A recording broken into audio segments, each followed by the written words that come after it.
La vie en van est un doux rêve que beaucoup d'entre nous envisagent. La liberté d'être chez soi, partout. De bouger au gré de ses envies, d'être au contact de la nature. Et pour ma part, de faire de la photo plus souvent. Longtemps, j'ai cru, ou plutôt espéré, que ce mode de vie était fait pour moi. Et si je m'étais trompée? La vie en van demande beaucoup d'énergie, car derrière l'image fantasmée des réseaux sociaux, il ne faut pas oublier toute la réalité. Trouver où dormir le soir, checker ses réserves d'eau et de gaz, trouver de l'eau potable, avoir une connexion, ne pas se soucier de l'électricité quand on travaille, en fait partie. Mais outre la logistique, il ne faut pas oublier la solitude que cela engendre. Bouger tout le temps implique forcément de se couper un peu du monde, de ne créer que des liens éphémères avec les gens qu'on rencontre. Vivre en van signifie aussi être dépendant du temps. Les beaux jours, c'est idéal et agréable. En revanche, les jours où la pluie s'invite plus souvent et plus longtemps, cela devient difficile de rester enfermé.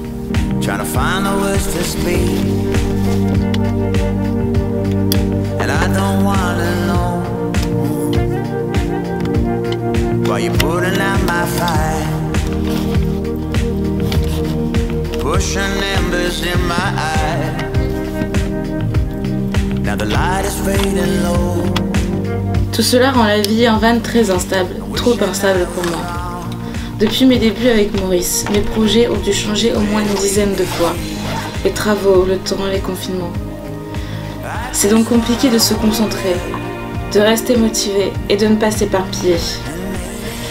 C'est difficile de trouver un rythme pour allier le pro et le perso afin d'être réellement efficace.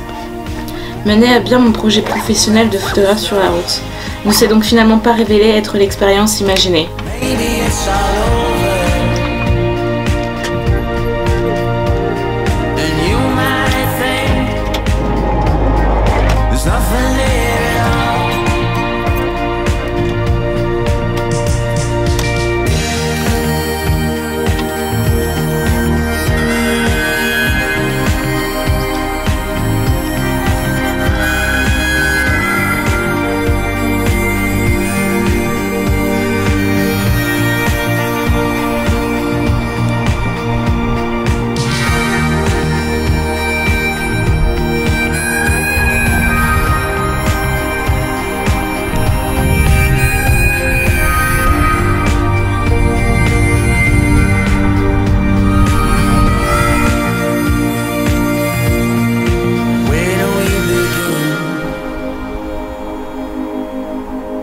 Just wanna hold you,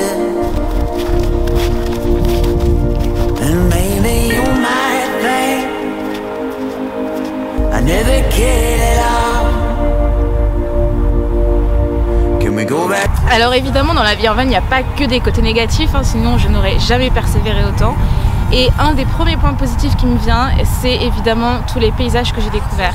Que ça soit sur la route derrière le pare-brise, les paysages qui défilent à 80 km/h, dont on a le temps de profiter pleinement, ou alors de se laisser surprendre par les panneaux au bord de la route qui vous emmènent dans des endroits juste inattendus et magnifiques. Et un des premiers là qui me vient en tête, c'est Guimel-les-Cascades, qui m'a vraiment laissé un bon souvenir parce que j'avais l'endroit pour moi toute seule, et d'autant plus qu'au fur et à mesure de la rando, il y a eu les nuages qui se sont mis dans les arbres, la brume, la pluie, et tout ça a donné une atmosphère au lieu que j'adore tout simplement pour la photo. Donc quand c'est comme ça, c'est magique. C'est un peu le but de partir en van, je pense, pour découvrir des lieux, pour s'en mettre plein les yeux en fait. Franchement, sur ce point de vue-là, j'ai plutôt été gâtée. Il y a eu les Dolomites, il y a eu Étretat qui m'a vraiment laissé waouh. Il y a eu récemment le Cotentin, dont vous pouvez voir la vidéo juste ici, qui m'a vraiment laissé un sentiment de liberté totale, et c'est ce que j'attendais de la vie en van. Ensuite, il y a encore deux autres points pour lesquels la vie en van m'a apporté vraiment quelque chose de positif. C'est le fait d'avoir osé sauter le pas.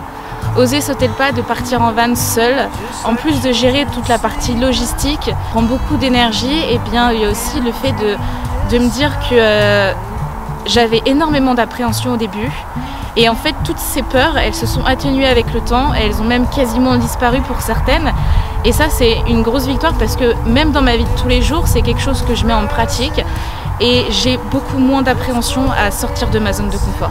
Et puis dernier point, ça serait tout simplement que je suis assez fière d'avoir mené au bout ce projet. Les choses se sont pas forcément passées comme prévu, mais elles sont telles qu'elles sont aujourd'hui. Je ne considère plus ça comme un échec parce que l'expérience, je l'ai vécue et je suis allée jusqu'au bout de l'énergie que je pouvais lui consacrer. Et ça, c'est pareil, c'est assez une belle victoire que je suis pas souvent allée au bout des projets, mais celui-là, je m'y suis tenue. Et voilà, donc ça c'est un peu tous les côtés positifs que je tire de la vie en van. I'm still in love with you. I wanna see you dance again. 'Cause I'm still in love with you. On this harvest room.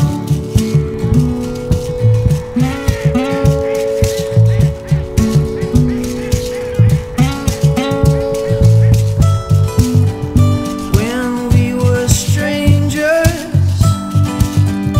I watched you from afar.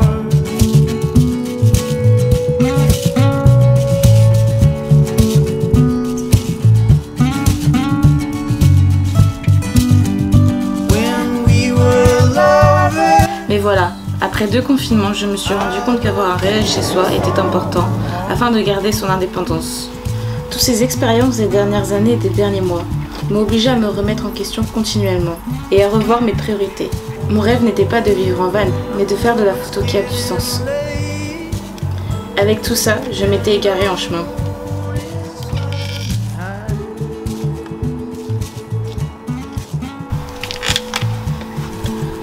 Aujourd'hui, j'ai revu l'ordre de mes priorités et c'est pourquoi j'ai décidé d'arrêter de vouloir vivre en van. Alors oui, Maurice restera avec moi pour que je puisse profiter de virées occasionnelles. J'ai juste remis la photo à sa première place dans la liste de mes priorités. Et donc en 2021, je reprends tout à zéro. Je repars m'installer à Paris pour préparer un concours d'entrée dans une école pour apprendre les bases du photojournalisme. Donc rien n'est encore sûr, rien n'est encore fait, mais j'y ai longuement réfléchi et aujourd'hui c'est réellement ce que je souhaite, plus que de vivre en van. Oui, apprendre à se découvrir est un travail douloureux et de longue haleine. Tout cela va donc entraîner des changements de contenu sur la chaîne YouTube qui seront moins axés sur la van life. Et il y a quelques mois, j'avais déjà parlé de cette envie de mettre plus en avant la photo ici. Je ne sais pas si j'y étais parvenue. En tout cas, maintenant j'ai vraiment envie de vous montrer les coulisses de ce nouveau départ avec la photographie. Dernièrement, vous avez été de plus en plus nombreux à vous abonner et à réagir à mes vidéos et vraiment, pour ça, je vous remercie. J'espère donc que cette nouvelle aventure vous plaira tout autant et je vous donne rendez-vous très prochainement à Paris pour la suite.